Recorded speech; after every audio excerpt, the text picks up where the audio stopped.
life we're living today is the result of 100 years' influence, subtle manipulations, lies, and hidden agendas that have been thrown at us from certain societies, organisations, and we're here to tell you about one or two of those today. We're actually at Bernard Shaw's house, and most of you know Bernard Shaw because he was a playwright with plays such as St. Joan.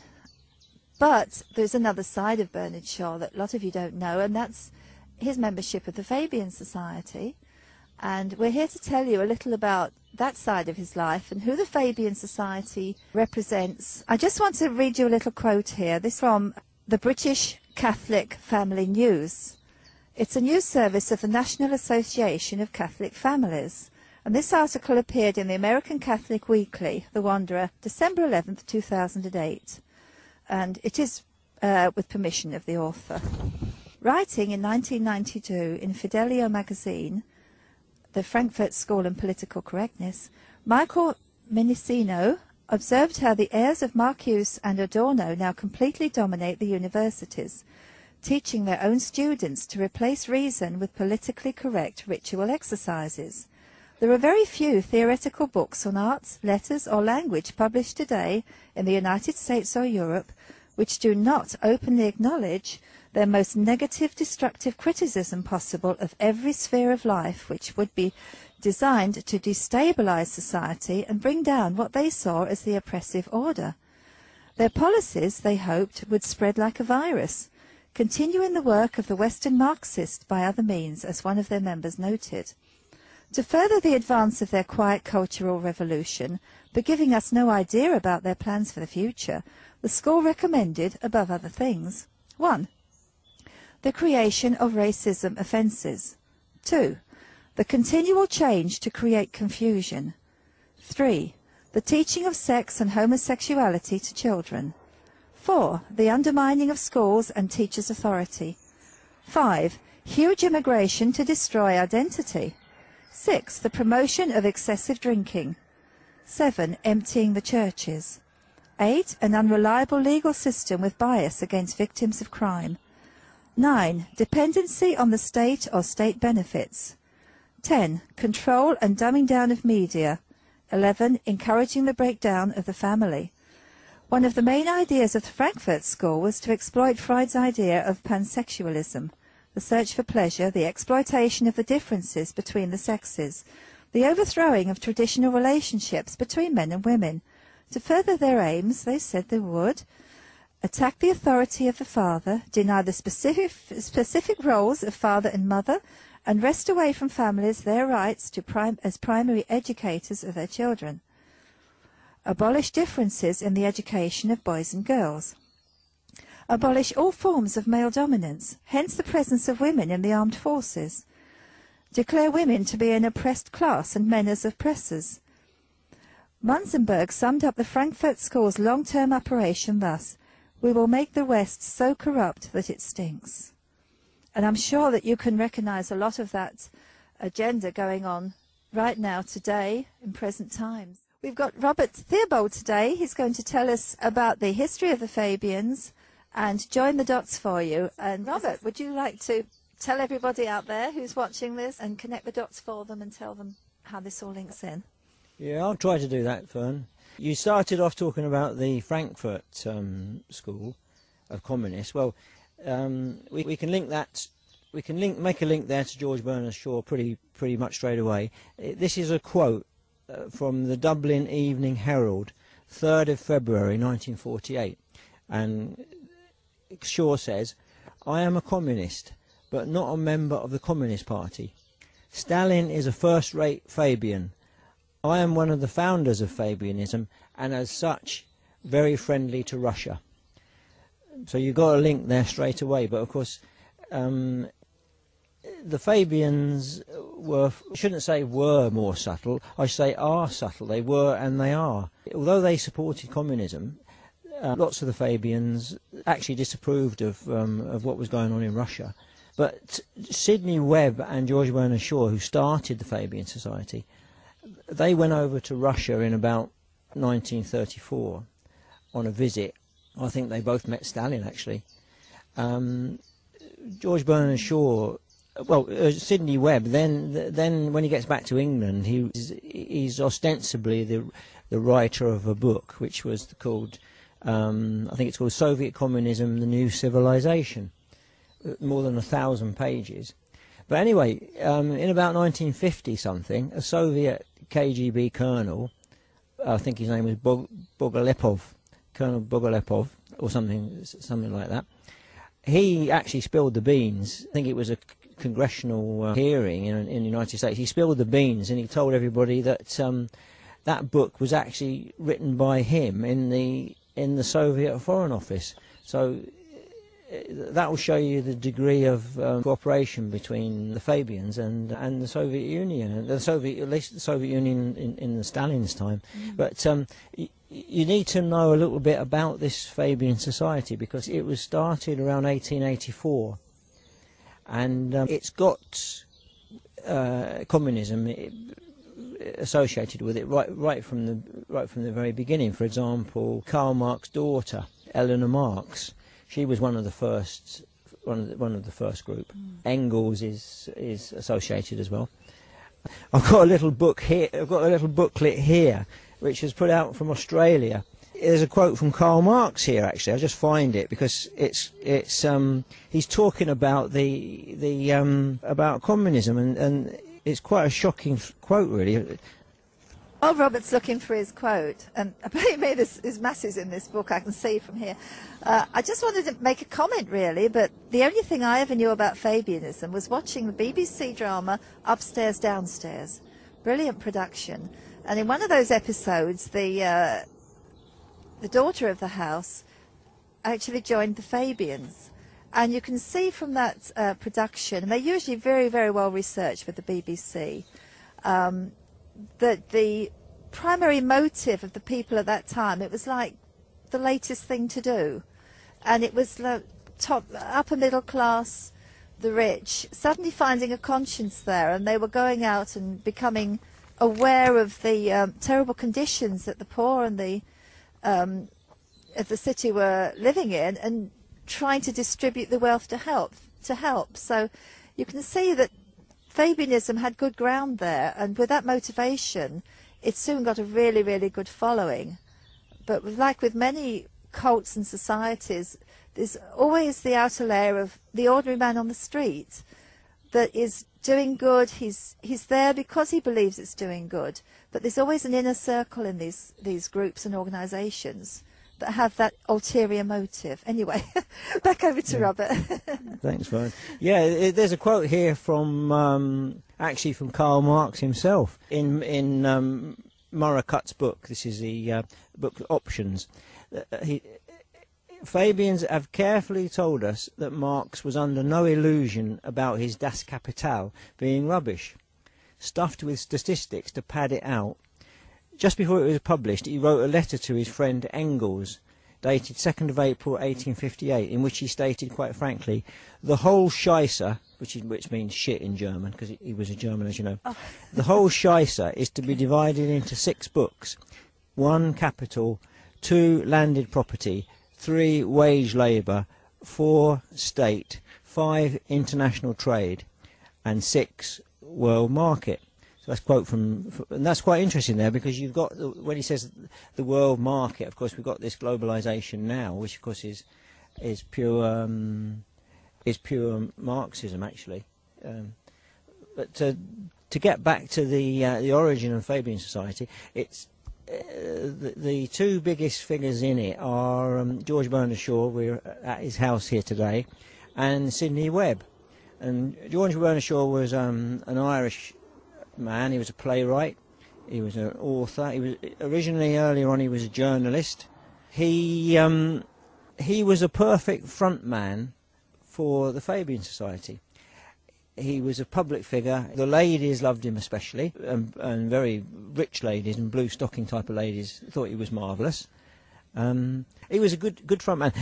Sidney Webb was the other one of the double act. Now, he was a sort of a little insignificant little fellow with a squeaky voice, and he was the kind of engineer behind it. He was the one that understood legal matters, and he understood the way the civil service worked, and he understood the way the British government worked. So he could supply that technical side of it, you see. The next question is, because how did they actually put all this into operation, and what did they actually do? Because they're so such a little bit known about them, and yet they've had such an enormous effect. How did they do it? Well, first of all they decided that, let's go back to the name, the Fabian Society, for a start. The Fabian Society is named after Fabius Cunctator, who was a Roman general. Cunctator means delayer in Latin, and he was the Roman general that was sent out from Rome to hold back Hannibal, to keep Hannibal back from the city of Rome. Now, Hannibal had a very, very powerful army. Carthage was a very powerful state, and Hannibal was going for Rome. Fabius was the one that was sent out to try and hold him back, and he did it in a very unconventional way for the times. He used delaying tactics. He used what would today be called terrorism. He used all sorts of tactics like that. He basically letting the enemy make the mistakes, and he was terribly criticised by his own men and by the people in the city, by the Roman people in general. But he actually delivered what he set out to do, which was to let Rome have enough time to assemble a sufficient army to do battle with Hannibal and to overcome him. You see, and after that, of course, the Romans gave him a great deal of acknowledgement, and they were very thankful to him. And then he became dictator at a certain point. But he was that's where they get the name from, you see. Because at that time, in 1884, not many people, certainly not the common people, would have any knowledge of the classics. So they wouldn't really understand where that name comes from. In the early days, they're basically pushing socialism. This is what they're out to do. Some people say, what's the difference between socialism and communism? Well, there isn't really very much, actually, but in fact the USSR, the name of the USSR, Soviet Union, it was the Union of Soviet Socialist Republics. It wasn't the Union of Communist Republics. It was the Socialist Soviet Republics. Yeah, that's right. They wanted to push communism. Shaw and Sidney Webber and the Fabians, they wanted to do it in a different way. They wanted to do it in a gradual way. They wanted to use gradualism, the same way that Fabius had used it. They knew that they couldn't achieve what they wanted straight away.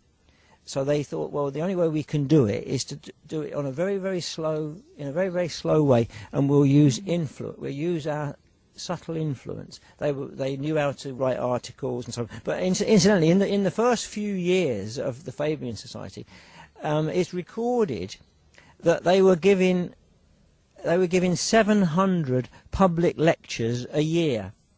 Wow. Now that's an awful lot of public lectures, isn't it? Yeah. You know, and they would be giving those to trade unions and well, really anybody that would listen. Yeah. You see, so that was how that's how they got the thing going. Yeah. What actually the thing is, what actually motivated them? That's the interesting question. What motivated these guys to do it? You see, and well, not only guys, because there was ladies as well. There was Eleanor Marx, who was the daughter of Karl Marx. Mm-hmm. Incidentally, two of his other daughters committed suicide, the daughters of Marx. So they were obviously very unhappy. Yes. Anyway, there's other women. There was Emmeline Pankhurst, the famous suffragette. She was in it. Yeah. Yes. Yeah. Annie Besant. Yeah. Annie Besant is the Theosophist. Yeah. Which is basically is occult. Mm. Is an occult belief. Yeah. It's They had a lot of teachings from the East, didn't they? Yeah. From India and whatever. Yeah, Annie Besant, she's Religions from famous. there. Yeah, Annie Besant actually promoted this man called Krishnamurti. Yeah. To be the new Messiah, you see, but that kind of fell through. But this is the occult side of it. Yes, yeah. These are the early ones. But then they realised that to make their progress, they had to work with the trade unions, which they did. Does that link them in with the Labour Party? Well, yeah, they're very close to the Labour Party, but I wouldn't say they were close to the rank and file of the ordinary working man, the ordinary rank and file of the Labour Party. I wouldn't say that at all. But do we have them in government now? The Labour members in government? Oh yeah, blimey! So that's how they get their influence today. We've got 200 members of Parliament who are members of the Fabian Society. Wow! And it's been like that pretty much down the line. I think in the time of the Attlee government, which was the government that came in after the war. Yes. That when Churchill was kicked out in 1945, Attlee government came in. Yes. There were more than 200 Fabians in that Parliament as well. Right. So modern day Fabians. I've seen a picture of Tony Blair against the Fabian logo, the famous window. It's the Fabian window. It was designed by George Bernard Shaw, and it's actually got George Bernard Shaw himself and Sidney Webb, the co-founder of the Fabian Society, and they're hammering at a world which is on an anvil to change it. They've got a group of men and a group of women on the window, which are Fabian men and Fabian women. They're dressed up in 16th century clothes, by the way. I don't know why they did that, but they were. A fascinating part of the Fabian window is the shield, which is above the world, which is on the anvil. The shield shows you the Fabian wolf. It's the Fabian wolf in sheep's clothing. It's a black wolf, and he's got a white sheepskin on him. Yeah. You see, so that will show you how crafty they were, and they were actually having a joke with people. Shaw was when he commissioned that. Oh, Shaw commissioned them. Oh yeah, he commissioned that. Yes, Yeah. Yes, They've got other symbols as well, actually. There's one here, which is you can see it. This is on the Fabian regional and government thing, and it's nearly all these Fabian publications have got the Fabian tortoise. Hold it up. And what does it say on the tortoise, Fern? When I strike hard. And That's on the logo. Yeah, and if you go to New York, you can actually go to, there's a part of New York called Turtle Bay. Oh, which is where there was a Fabian colony around there. So in the park there's a little column, and it's got the Fabian tortoise on it. The Fabian Society is not just in this country, then it's in America as well. No, it's all over. It's all over. Yeah, I mean the Fabians, the Fabian who went out from England to more or less proselytise America for the Fabian cause was Graham Wallis. Yes. And he would have been the one that would have been in touch with people like John Dewey, the educationalist, who basically changed the whole American education system, to change it over to socialism. If this sounds a little bit sweeping for the viewers, but we recently put out a DVD of a gentleman called Norman Dodd, and he was the chief investigator of the Reece Committee, and that was set up pre-80s. He died in the 80s. It goes way, way back there. And he was investigating the tax-exempt foundations of America. And that really does involve us here. It's not an American thing only. It's more like charitable trust, we'd call them here, wouldn't we? Well, yes. It's interesting you should say that, Fern, because the big Norman Dodd talks about the Ford Foundation. Yeah. He talks about the Carnegie Endowment for International Peace. What's the other one he talks about? Rockefeller the Foundation. Rockefeller. Yeah, the Rockefeller. And it was the Carnegie Endowment for Peace, wasn't it, that actually admitted to him that their agenda was to mould mould America, melt America into Soviet Russia, wasn't well, it? yeah. Who was it? Rowan Gaither, wasn't it? Rowan Gaither, I think. That's right, Rowan yes, Gaither yeah. said that we're under presidential special order to so render America similar to Russia that America and Russia can be comfortably merged. I mean, it sounds absolutely bonkers, but it's true. It's true. Yeah. He admitted it, and also we know that these foundations, especially the Carnegie Foundation, is funding education over here, and they're the ones that are putting a lot of the socialist and Marxist literature in the schools. You can see it now to this day. The Bournemouth, Southampton universities both have funding from the Carnegie Endowment Foundation in America.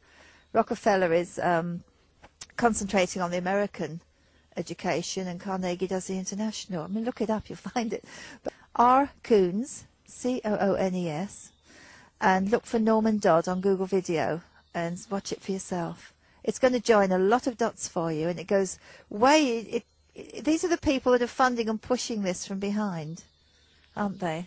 Well, yeah, it's fascinating you should say that, Fern, because if you go to the London School of Economics, they call it was expanding very fast 100 years ago or thereabouts. In fact, they used to call it the empire on which the concrete never sets, and so the London School of Economics was actually funded partly by Rockefeller. Right. So you get that. Yes. But you're talking about the Carnegie Endowment. But that's just to tell you a little bit about present day situation.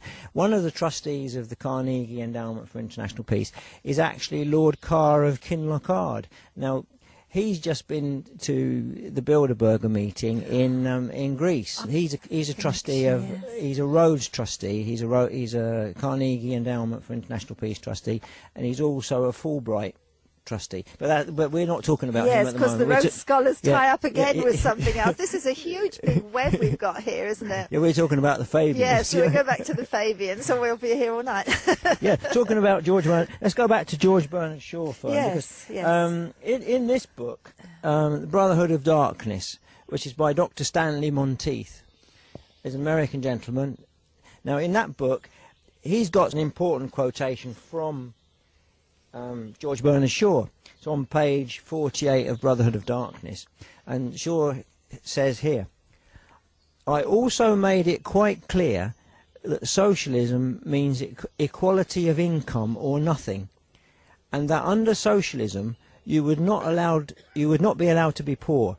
You would be forcibly fed, clothed, lodged, taught and employed, whether you liked it or not. If it were discovered that you had not character and industry enough to be worth all this trouble, you might possibly be executed in a kindly manner.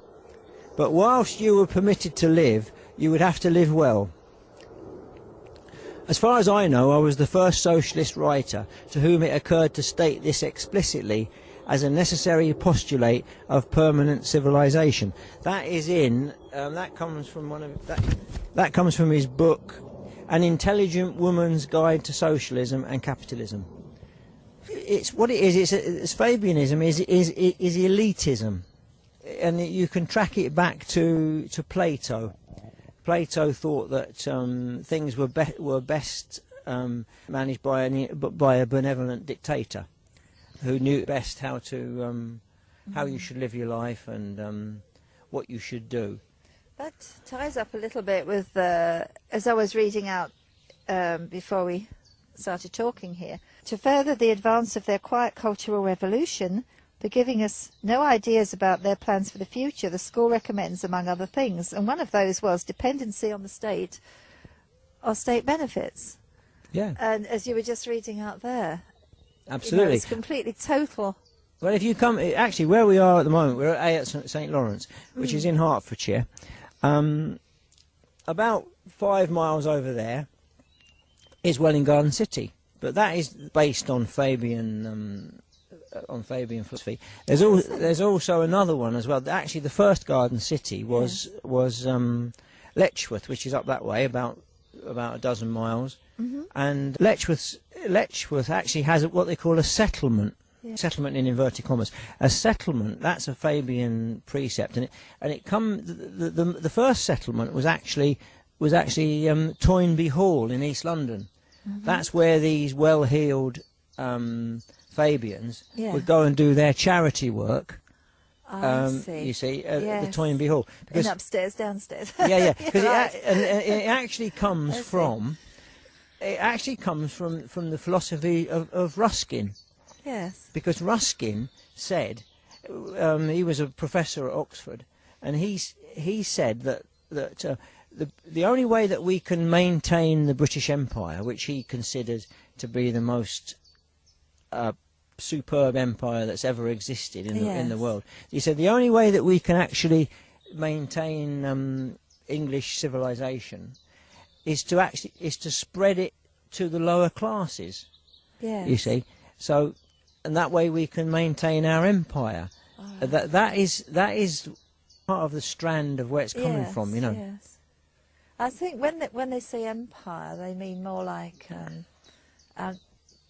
national identity roots, don't they, rather than the colonial empire? I think that's changed a bit, actually. If you talk about empire, I'm sure people like Bernard Shaw and Sidney Webb were very, very conscious of power and the power that this country had, but they didn't necessarily look at it in the conventional way of nationalism as you or I might look at it. Their idea was a bit more subtle than that. In fact, the Fabians were directly involved in dismantling the British Empire. Oh, they were the ones that started it all off. Yes. They even had one of their Fabian front organisations, the Fabian Colonial Bureau, that was involved in it all. And you could say, well, why would they want to do a thing like that? Well, they regarded the empire as it stood as an obstacle to the spread of communism. I see. So it had to be knocked down. And then you get people like Nkrumah in Ghana, and I think Kenyatta from Kenya, and lots of different people from the empire came to England to be educated in Fabian ways, you see. Oh, I see. And they were very much involved in that. They basically knocked the empire down. They wanted to do it, and they did it. Yes. You see. That ties up a little bit. I've just been thinking here, and a friend of mine went to a Fabian meeting, and she was absolutely appalled because the speaker there was speaking out against nationalities, and she was speaking out against private properties, that sort of thing. Now, doesn't that tie in with, if we wander off a little bit here, but it doesn't really wander off because it's all under the same umbrella, as it were, sustainable development. Well, sustainable development is a way of, that's a very, very nice sounding thing, actually. It sounds lovely. It's a thing that everyone aspires to in there, I suppose. But in actual fact, sustainable development, the political concept of sustainable development is a very, very evolved thing, and it is in essence the promotion of world communism. That's what it's about. Even the Soviet Union had the promotion of sustainable development in their Soviet constitution, because if you think about it, if you want to spread your communist power across frontiers, what better way of doing it than via the environment? You say, well, of course, my factory here, it's producing some smoke, and it blows over onto over the border onto your country. Obviously, we've all got to get together to solve these problems. It's a very clever way of promoting communism, and I think it's in Dr. Stan Monteith's Sustainable Development syllabus, which I haven't actually got here, but you can get it off his website on www.radioliberty.com. He tells you, he's got you a quotation there from, I think his name is Karl Blois, who was the Moscow correspondent for the the Daily World or something. It's it was a United States paper for communists. Anyway, Karl Blois was his name, and it's Bloice, and he was an associate of Gorbachev. He said the environmental movement promises to bring more people into our orbit than the peace movement ever did. So they're using it to promote socialism, world government. You see, obviously everyone that's sensible wants to preserve their environment. Of course we do, but we don't have to have communism to do it. We can do it in a more intelligent and better way than that. It's one of the tools that they're using then. Obviously global warming, the controversial global warming, is a way of getting us to accept it. Well, you can tie straight back to the Fabians now, because I told you that they've always promoted the things they want to do via their front organisations. Yes. There's been lots of them. Maybe we'll talk about one or two more. But the one I'm thinking of at the moment is an outfit called Local Works. And Local Works is associated with Charter 88, which is a Fabian organisation. And what Local Works has done, and they are doing, is to promote the Sustainable Communities Bill in the United Kingdom. Yes. They've actually succeeded in promoting it in England, not in Wales or Scotland or Northern Ireland, but in England at the moment. And they're working on getting it in the other parts of our kingdom. What that is, that Sustainable Communities Bill, it's very, very cleverly packaged, in my opinion. I went into the website and I looked at it, and it seemed amazingly good that you would giving the local people a say in all their local affairs and get back. Listen to this: get back our post offices, sort out all the transport, probably may even open the train lines again. Get us all the industry in the local villages, whatever. It sounded absolute paradise. Well, I think that's how they sell it, Fern. Yes. Because take the post office, for example. Now, Lord Mandelson, I'm sure that he wouldn't be very much in agreement with that. He wants to sell our post office off to TNT, which is part of the Dutch post office. Yeah. So they seem to be working against themselves. They're not, are they? No, they're not. But the fascinating thing is they sell it really, really well. I had a gentleman come to visit me the other day who's a representative for a company that I deal with, and he announced to me that he was a member of CAMRA, which is that's CAMRA.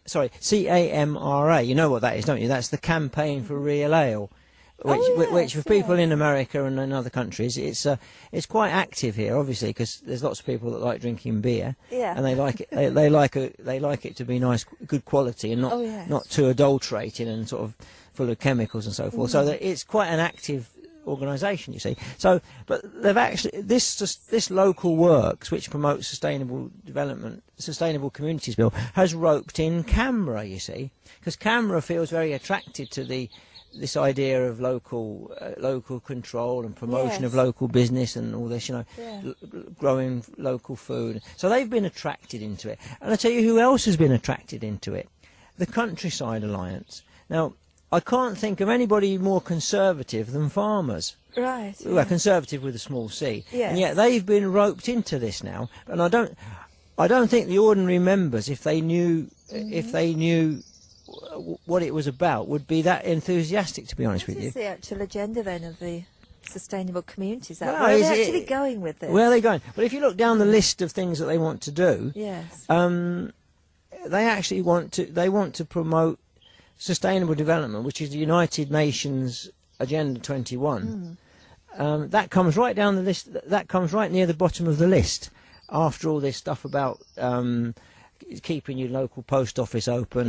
Which the government is doing the exact opposite, aren't they? So it comes right down the bottom of the list, you see. And they're if you go into, for example, freedomadvocates.org in California, they've done a lot of work on exposing to people what the Sustainable Development United Nations Agenda 21 Sustainable Development really is, and it's a communist thing. So it ties back. So the Fabians are still promoting communism, but now they're doing it in a very modern way. They're doing it via sustainable development. The way it works on this Sustainable Communities Bill is that in the local community you have to write into your council, and then the council has to take notice of your letter. If you request them to implement the terms of the Act, the council has to do it. And it has to be put into operation. And it says it really is something with teeth, and I think it probably is. But I'm very sceptical about it. Because this Agenda 21 is being implemented now, isn't it? It's the taking away of private property, taking the wildlands in America away from the people and sort of driving the people off the land. Yeah. That sort of thing, yeah. It's to do with, well, it's in two bits actually. It's the Wildlands project, which obviously is very much to the fore in America because they've got so much wild land anyway. Yeah. We haven't got much here.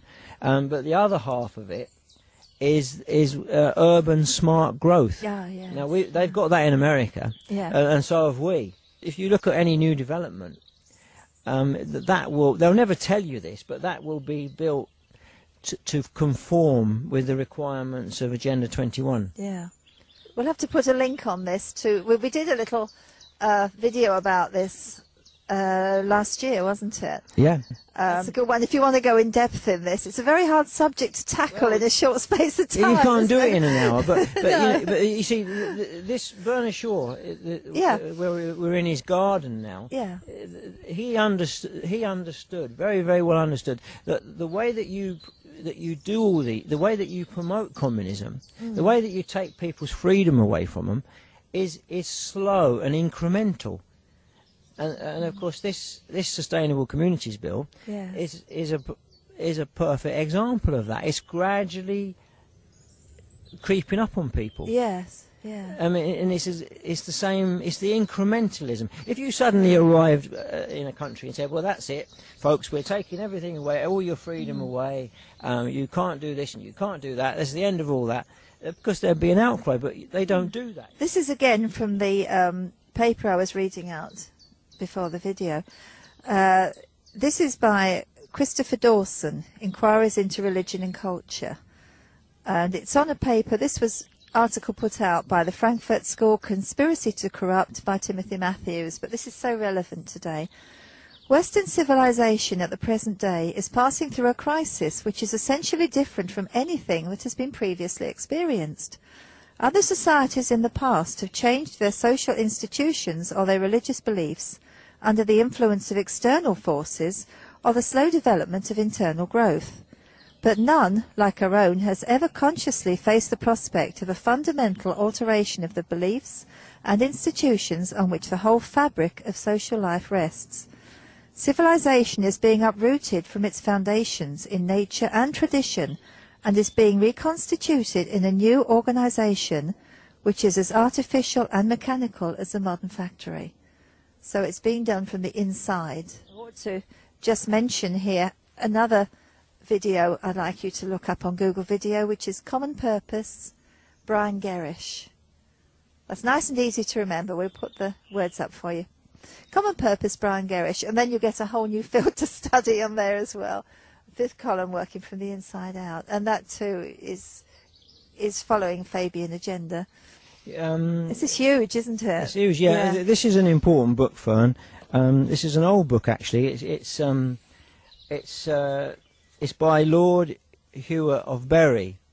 I think he was the Lord Chief Justice in the 20s. I think this was. Let's see the date. And it's called The New Despotism. That's lovely, 5 shillings. Yeah, it was 5 shillings. Yeah. That's lovely. It was published in 1929. Now, what Lord Hewer was talking about, he was talking about the way that, with the new statutes and so forth that were coming in, very often it would be the minister that would decide on a particular decision. And actually, it wasn't really the minister; it was just somebody in the civil service. Yes. But what the Fabians did, they were instrumental in getting the Parliament Act passed in 1911, and this is it's under the Asquith government, which was actually a liberal government. Yes. But there's always been lots of Fabians in the Liberal Party. Yes. And today the Liberal Democrats. But anyway, they're in all parties, not just in Labour. I'm sure there's even some conservative ones.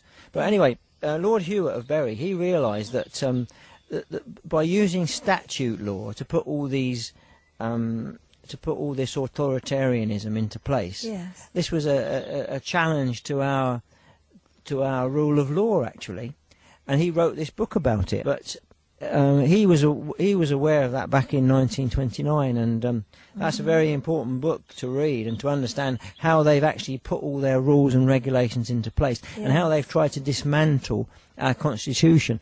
And because they had the first attack on the House of Lords then, and they've attacked it regularly since then.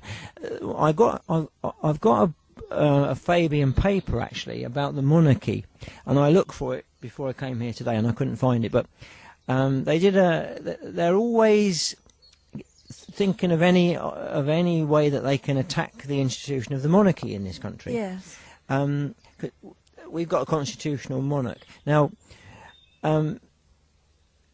They did this Fabian paper. I think it must have been about 10 or 15 years ago. One of the gentlemen that's involved in it is Professor Stephen Hassler, who's a very well known opponent of the monarchy in this country.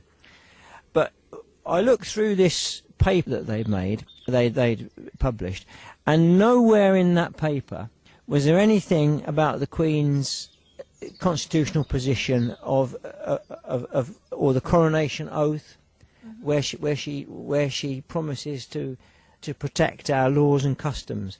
Now the Fabian Society and Professor Hassler, he completely forgets. He doesn't forget it. He knows very well what it is. He just chooses to ignore that, and then they just keep attacking the monarchy. You know.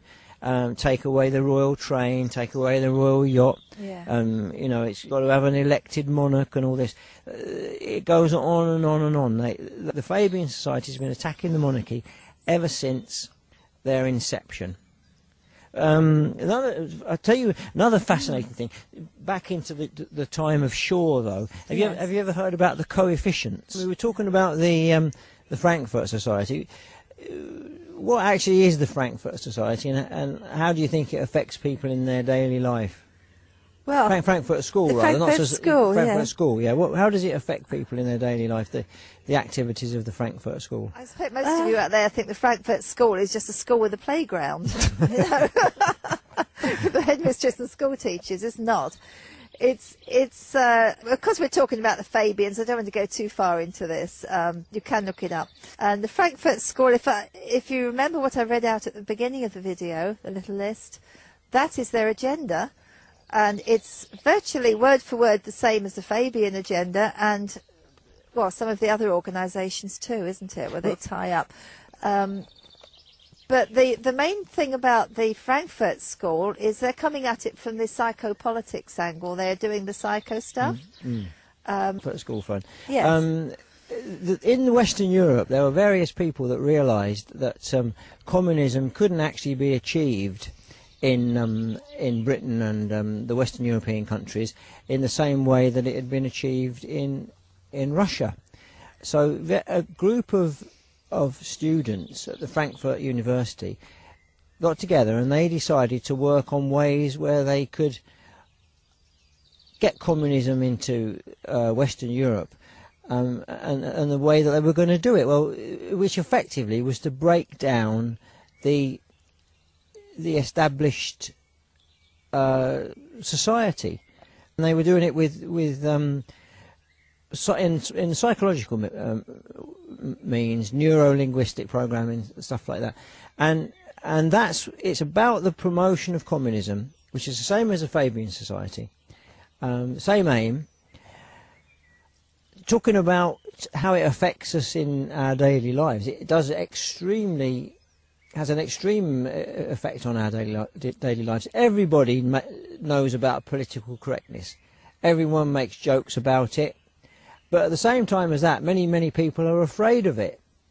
For example, you'll get your own child come back from school, and he or she will say something that's obviously very, very tainted by political correctness. We get it all the time. We get it you even get it promoted by the police and everything. So, but what actually is it? It's to get you thinking. It's to stop you from thinking freely, and it's a way of putting your mind in a cage, so you can't think freely, and you can't oppose the imposition of communism, or you're less able to do so. It's mind control. That's what it is. Yeah. It's almost as if they're taking away words out of the language we can't say anymore. And when you take a word out of the language, you haven't got a way of describing it, of talking about it to people, so you don't. And it just kind of erodes away, doesn't it? Well, yeah. I mean, it is also another aspect of this is the manipulation of history. Yeah. For example, Norman Dodds Norman Dodds talks about where they were trying to, people like the Carnegie Endowment and the Rockefeller, they were trying to change the American school books regarding the American history and the American Constitution and so forth. So they actually got a whole raft of young people, young professors and so forth, and they actually sent them over to London to be re-educated, so that they could be the new generation of writers of history. But they would write it in a slanted way. So this is about manipulation of manipulation of people. If you don't know your history, you're under a very, very severe disadvantage, because you can't talk about your natural rights and so forth if you don't know your history. And if it's been messed around with, you're very severely disadvantaged, aren't you? This was actually one of the books that Robert's brought. You've seen this one already, but I want to go back onto this one, because this was actually from 1942. You see sixpence on there? Regional government. So this is not a new idea brought about by Prescott's Office of Deputy Prime Minister at all. And it's not a new idea brought about by the European Union. So exactly what is it? And why have we got this regional government in 1942? Well, it's if you want to drastically change anything, one of the ways of doing it is divide and conquer. So during the wartime, the Fabians occupied they had some important positions in the British government. They decided that they would let Churchill and the Conservatives get on with running the war. They wouldn't interfere, but they were going to get ready for the socialist government in 1945. This is part of their preparation, where this is long-term stuff. This is long-term planning, and they're very, very good at that. Let's give them their credit. They're very, very clever at working on long-term plans. This is what it's all about. Slowly does it, and the regionalism has been promoted all over the world. I'm sure you know in the United States you've got how many regions is it? Was it 6? I can't remember. But it's been regional. They were talking about cutting the United States up into regions right back in the 30s, and crossing state borders. Yeah, and it comes from the Fabians and their associates in the United States. Obviously, we tend to think that it's the European Union that's regionalised everything. Right. Yeah. But actually, these are the roots, and of course the European Union has got Fabian roots as well. It goes back a long, long time. Now, what's very interesting about regional government, as promoted by the Fabian Society, it comes in. John Christian talks about it in his communist councils in New Zealand. I know that this paper is, to a very large extent, accurate, and I know that because I've given it to some important people, and they've acknowledged to me that it's very reliable to give you an idea of how things are going in the world today. Right. I mean, Colonel Barry Turner did the notes in amplification of it. Yeah. You can actually see Barry Turner's notes in amplification on the Australian League of Rights website. Now, the Fabian Society had a 5-year plan, that was promoted. Doesn't that tie up with Gordon Brown, 5-year plan? Yeah, well, it's a communist thing. All these 5-year plans and 10-year plans. Yes. We're hearing that all the time from That's Gordon right. Brown. That's right. And it tells you here, the British Fabian Society planned to take over the world by the City of London financial community was first published in a book called All These Things by a New Zealand author and journalist, A.N. Field. The book was first published in 1936 by Omni Publications in the United States, and it was censored in New Zealand. The document, called Freedom and Planning, was secretly circulated in 1932 by the inner councils of the members of the Political Economic Plan, otherwise known as PEP in London. That's a Fabian organisation. PEP, Political and Economic Plan. Yes. The then chairman of the organisation was a City of London Jew, Israel Moses Seif, who was the reputed author of the plan. The headquarters of PEP were at 16 Queen Anne's Gate, London. Mr. Seif was also chairman and financier of Marks and Spencer's chain stores, and he was vice president of the British Zionist Society. Centred around the City of London Jewry's international financiers in the Bank of England subsidiary, called the Bankers Industrial Development Company, the essence of the document Freedom and Planning was, and still is, to gradually Sovietise the world based on their 5-year plan, inaugurated in Moscow in 1927-28 in the Soviet Union. Basically, the plan involved the subtle transfer of the entire productive capacity of each country throughout the world into a series of great state-owned departments, which would then be corporatised, then privatised to City of London Corporation, international banks and corporations which they control. Individual property ownership would be severely restricted, with most of the land, sea, fisheries, rivers, lakes, ports, railways, communications, media, roads, electricity, energy, food, water, waste management, housing, farms, commercial properties, schools, hospitals, police, social welfare, inland revenue, etc., transferred into statutory corporations. That sounds like the Sustainable Development Service. It does, doesn't it? Yes. Companies or land trusts, which indirectly would be owned by City of London banks. The peasants, they would still be allowed to own their own clothes and small assets like furniture, cars and boats. Toys. But the main assets of each country would be owned by their multinational corporations and banks. Wow. In essence, the City of London Corporation would become the One World Earth Corporation and would privately own the world. Similar to the experiment carried out in the USSR, the whole world would eventually be transferred into a communist United Nations World Soviet Socialist Republic, where each country would be regionalised and ruled through regional councils, through a United Nations dictatorship called a Parliamentary Assembly, which would just be another name for a Soviet Central Committee, and all independent, sovereign national governments would be totally abolished. So you see that ties in, Fern, with this regional government. It does, doesn't it? Promotion, Yes. you see. Yes. 1942. 1942. They were talking about that, 1942. yeah, that's right. Yes. Talking about abolishing national sovereignty, there's quite an important one here. This is a quotation from Arnold Toynbee.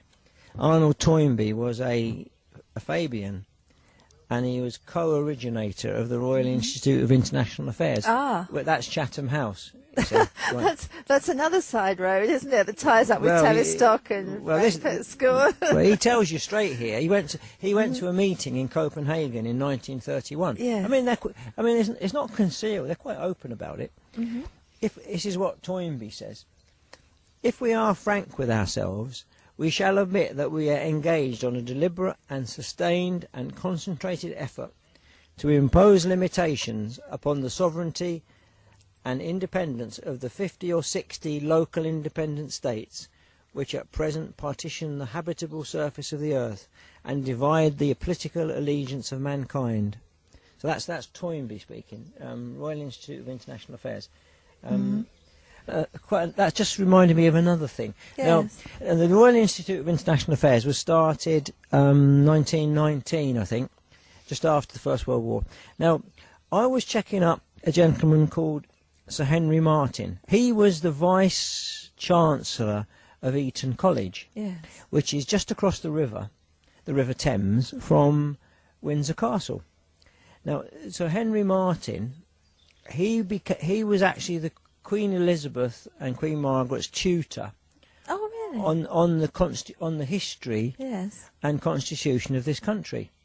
Now, I've done a little bit of digging around on Sir Henry Martin, and I don't know that he was a Fabian. I can't even say that he was or not, but I've got no proof of that. But I do know that he was a member of the Royal Institute of International Affairs from at least 1921, and right up until his death. And I also do know that there's a considerable overlap between the membership of Chatham House, which is Royal Institute of International Affairs, and the Fabian Society. There's quite an overlap there. Right. So there's a good. So you can guarantee that Martin would have known Toynbee, and Martin was the man that taught our Queen the Constitution and the history. Now, lots of people. Lots of campaigners concerned about our Queen. They say, well, she made the promise in 1952 to safeguard our laws and customs, and plainly she hasn't done it, because she's signed all the European Union treaties. Yes. Not once has she ever put her foot down, as far as I'm concerned. Right. So you could say, well, she was taught by Henry Martin. Is this Royal Institute man? Yes. And he would have been in the Royal Institute. He would have been rubbing shoulders with all these people, such as Toynbee and Fabians, and people that have been deliberately involved in breaking down the national sovereignties of the different countries. Yeah. So. Just a little aside there before I ask my question of Robert. For the American viewers out there, I just want to point out the Royal Institute for International Affairs is a sister organisation of the Council on Foreign Relations. So look them up. It's the same kind of agenda. So anyway, Robert, I was going to say about the Queen here. It's very, very hard for us Brits, isn't it, to take in that the Queen is anything but benevolent to a country. She's such a wonderful, respected lady here. Well, she's meant to be our final safeguard of our freedoms and customs and our laws, isn't she? So, the problem is she uttered this oath at her coronation. She uttered an oath and she promised to safeguard our laws and customs. That's in her coronation oath. It's part of our constitution. But she hasn't done it, because she's handed over so much power to the EU.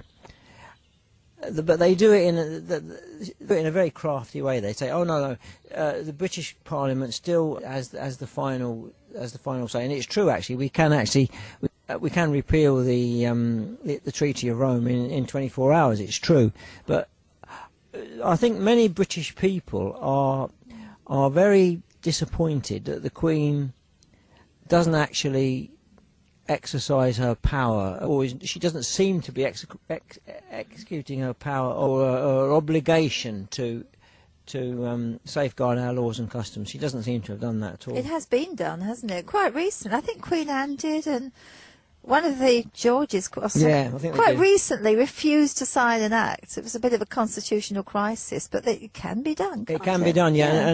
But the Fabians deny that. They always deny. That's part of their thing. They say that the monarch never sends back a bill and never refuses to sign a bill. But that's not true, because several monarchs have done it. Yeah. And I think it was King Edward in the early 20th century. I think he sent one back. Oh, right. Yeah, but it has been done. But the Fabians put it about that it's never been done. You see. Yeah. But they need to actually take down our monarchy to fully put their agenda into practice, and they've been chipping away at it for a long time. It's becoming really obvious now. As I said, they're trying to break down all our traditions and all our establishments, established institutions that make us who we are, and they're turning the law system. We don't respect that anymore. We don't respect the police anymore. Even the good old fire service, our lovely old firemen, the British Bobby, and all the way they're knocking on about the Queen and the royal family, and when that goes, and now it's Parliament. We all know right now, this minute, they're absolutely attacking the MPs. They are. I mean, okay, they've done something wrong, it's come to light, but nonetheless, it's just pulling away from the inside everything that makes us who we are. And in a way, the Queen is the last bastion of our sovereignty, isn't she? Well, well, she actually, the way that our constitution is worked out, yes, the Queen is the guardian of our liberty. Yeah. Also, obviously, the Queen wrote on the Bible. Now, the thing is, you see, that the Fabians and the communists, they abhor the idea of God, because they can't actually put their plan into place when there's God there, it's him that's provided you your freedoms. Yes. But they want to turn that on its head. Everything that you've got, as George Bernard Shaw says, we will provide you with everything. We'll give you a house, a job, clothes. But if you don't actually prove yourself worthy of all these things we're going to give you, we might give you the friendly gas or something, he called it, just knock you off, But because they want to usurp the power of, they want to usurp God, and that is really the thing that's motivated me probably more than anything else, Fern. Well, they're attacking the Christian churches. I can't bear Judaism the idea that these people set themselves up as the ultimate authority. I cannot bear it, and that's why I thought it'd be a good thing to come over here today and talk about it. That's brilliant. Yeah. We've got so many people in this country who know a lot of things like this, but what we're trying to do is connect all the dots for you and give you a big picture. Robert's got so much knowledge at his fingertips, and more books. What have we got here? Well, we got some other. This is a big one. This is a big important book. This is by Rose L. Martin, Fabian Freeway. It's published in America, in Chicago, 1966. That gives you so much information about the start of the Fabian Society. Obviously right up to 1966. Incidentally, the person that's mentioned in there is Edith Summerskill. Oh. Now, Edith Summerskill. Yeah. So let's bring this right up to date. Yeah. Edith Summerskill is the grandmother of Ben Summerskill, who's the main light in Stonewall, the lesbian, gay, bisexual, and was it transsexual group that pushes for promotion of their rights. Oh, really? Yeah. Yes. Now, so they have Fabian connections. Oh, yeah, too. yeah. His grandmother was Baroness Summerskill, and she was a stalwart of the Fabian Society. And isn't it interesting that Ben Summerskill has now been co-opted onto the Fabian executive? Oh, really? He's on it. But the other interesting thing is that there are various there's certain groups, and there's one group that I was checking up the other day called Gay Mafia Watch. And these are a group of homosexuals and lesbians and bisexuals and transsexuals. They're a group of such people who said, hang on a minute, we're fed up with being manipulated by the likes of Summerskill, Ben Summerskill, and his organisation, Stonewall. He said, in other words, Summerskill with their crafty political manoeuvrings, they've tried to use those people, those homosexual people, gay people, and so forth. They've tried to use them, and some of them have cottoned onto it. They've twigged it, and now they're saying no. We've had enough. So they're being used for political purposes. Yes. And of course, this Gay Mafia Watch, they go into the meaning of the word Stonewall, and it turns out that Stonewall wasn't this club in New York where there was a riot in the 60s. It was the nickname of a man called Claiborne, who was who was in the American Civil War. He was actually you think he was a homosexual himself, but he wanted to use the freed black prisoners on behalf of the British forces, you see. But anyway, you can read it, you can check it out if you want. Anyway, I haven't gone into that stuff about Claiborne actually myself, but I know that those people are being manipulated, and some of them are getting fed up with it. Yes, and Stonewall is a Fabian front. Right. Yeah. They've got fingers in all the pies, haven't they? They're up to everything. So many fronts. They're up to everything. They're up to all the modern communications. They're on They're up to Twitter and Facebook and all the stuff all the modern stuff. Yes. They're right bang up to the minute. And but they're still pushing the same old agenda. And Gordon Brown. Yeah, well, because he is, yeah. Yeah. Of course, Brown is Big Fabian, big Fabian, yeah. Incidentally, when the Attlee government got in after Churchill was kicked out in 1945, they made a complete mess of everything. We had food rationing for, I forget, 4, 5, 6 years after the war finished. Yes. You could only have 1.5 eggs a week, even 4 or 5 years after the war finished. They had identity cards, rationing for everything. There was goodness knows how many government organisations that could just come into your house with no permission, and it was coming on for a Soviet state. You know, that was the Fabian government, and they actually propped that up with money from the United States. And then at a certain point, and Harry Dexter White was involved in that. Harry Dexter White, the American, and who was later found out to be a Soviet spy.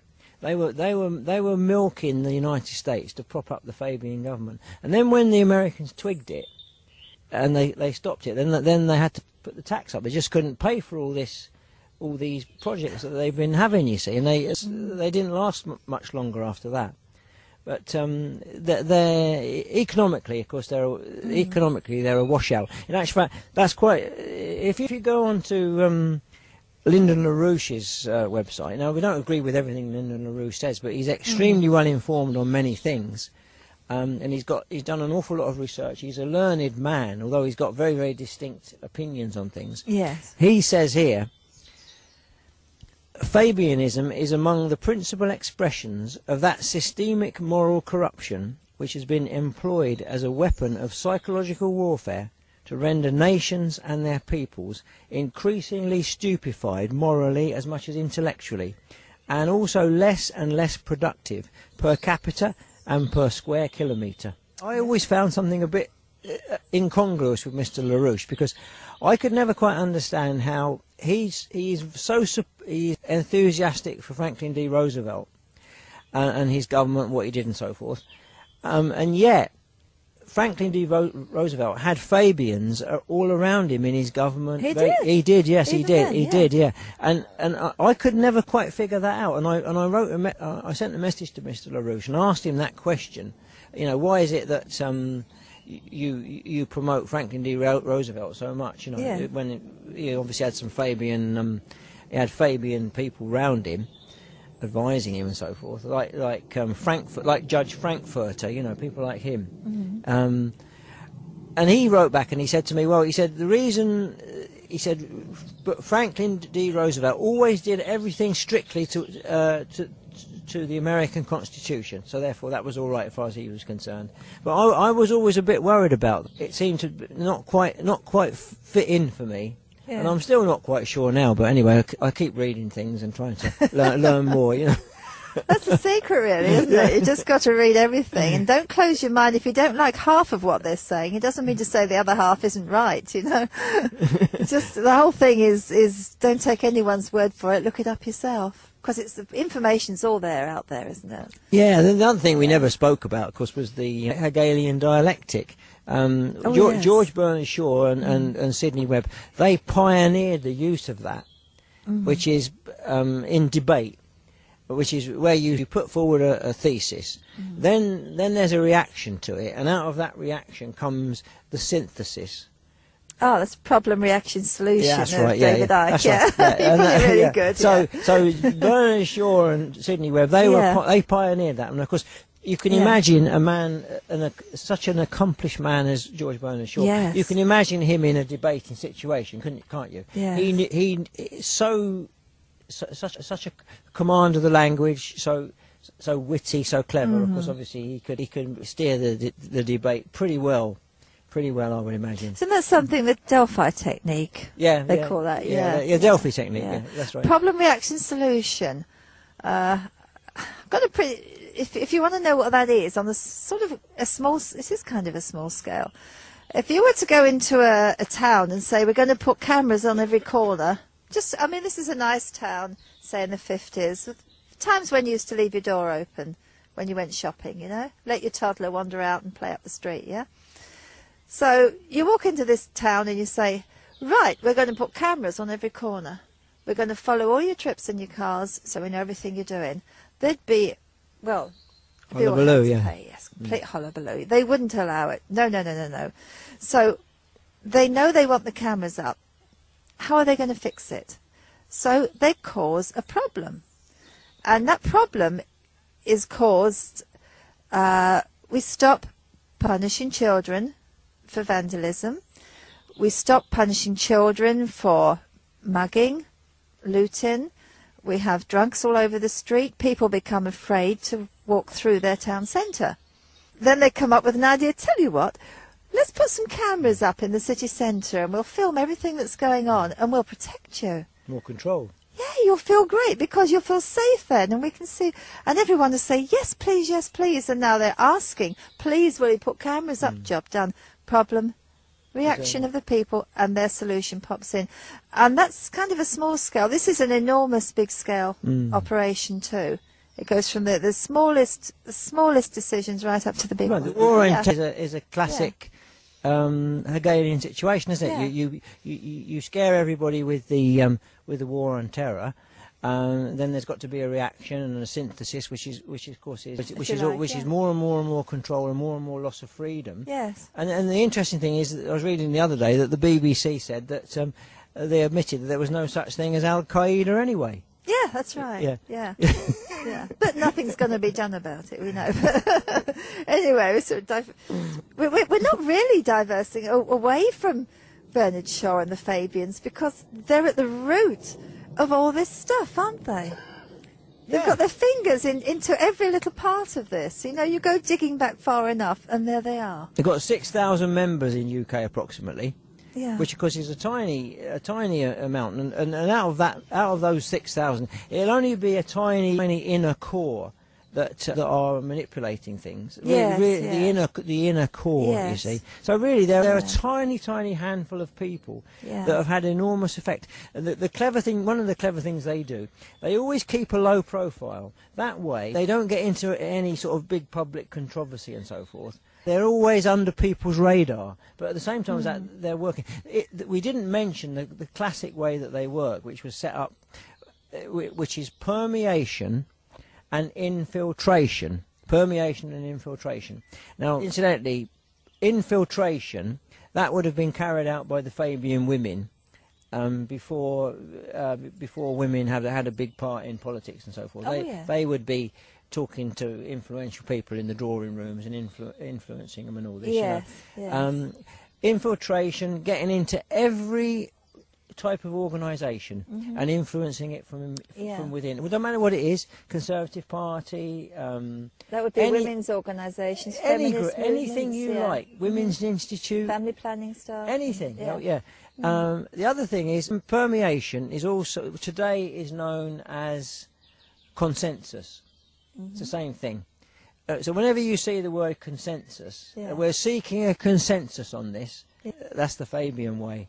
Got to get a consensus because you can always get a consensus on something. I mean, if I'm your utter enemy, and I can't stand you or anything to do with you, there's always some little thing where I can make common cause with you. Yes. Something, Yes. Even if we say, well, the road that runs from your country to mine, yes, we've got to have a joint committee to look after it. Yeah, all right, we'll make common cause on that. Yeah. So they always find some little thing to make common cause on. Obviously, the environment is a big thing. Oh yes. So that's a yes. that's a perfect thing for them to yes, that's right, to do it. You see. Yeah, and that's pulled a lot of other groups in together, all working with them, hasn't it? Yeah, absolutely. Yes. Absolutely. This is something I'd like you to see now. The inside cover of this book, the Fabian window. And we have to remember for a minute, Gordon Brown recently coming out and he's talking about the New World Order. It's a sort of a buzzword these days. Well, here it is. The New World Order. So I'm just going to ask Robert to tell us quickly what this one's about.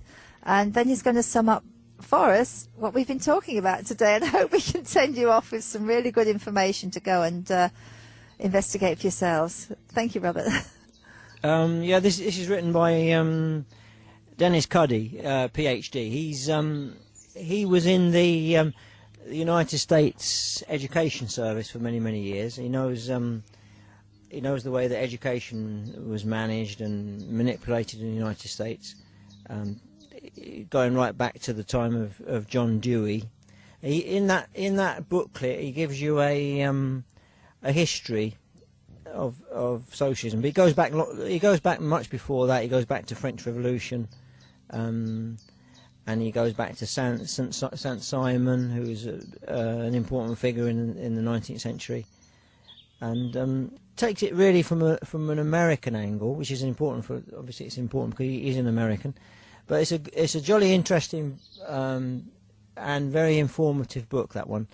And Dennis Cuddy, he goes on to Radio Liberty in California very frequently. That's www.radioliberty.com, and he's frequently being interviewed on Radio Liberty with Dr. Stan.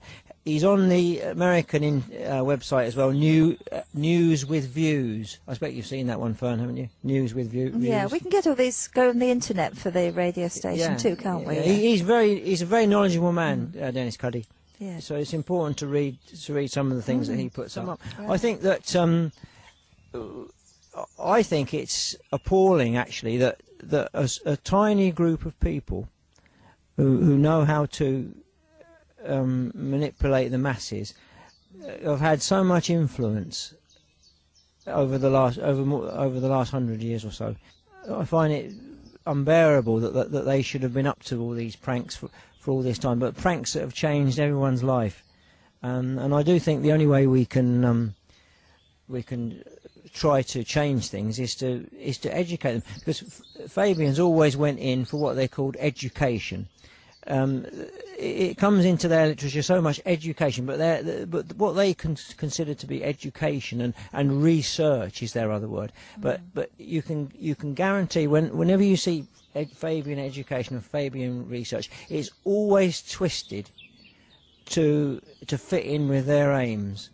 And what we can do is to learn about what they've been up to, and be very, very conscious of it, and tell other people about it, because they've had it their own way for too long. You're right. We've got to fight back. We have got to fight back. There's millions of us, and there's only a few of them. So go back to the list that I read you out at the beginning. The Fabian agenda, on the go now as we speak. The creation of racism offences, continual change to create confusion, the teaching of sex and homosexuality to children, the undermining of schools and teachers' authority, huge immigration to destroy identity, the promotion of excessive drinking, emptying churches, an unreliable legal system with bias against victims of crime, dependency on the state or state benefits, control and dumbing down of media, and encouraging the breakdown of the family. That's just a part of what we're seeing at the moment. So that's it. Go away, investigate it, tell everybody, and I hope you enjoyed this video. Thank you, Robert.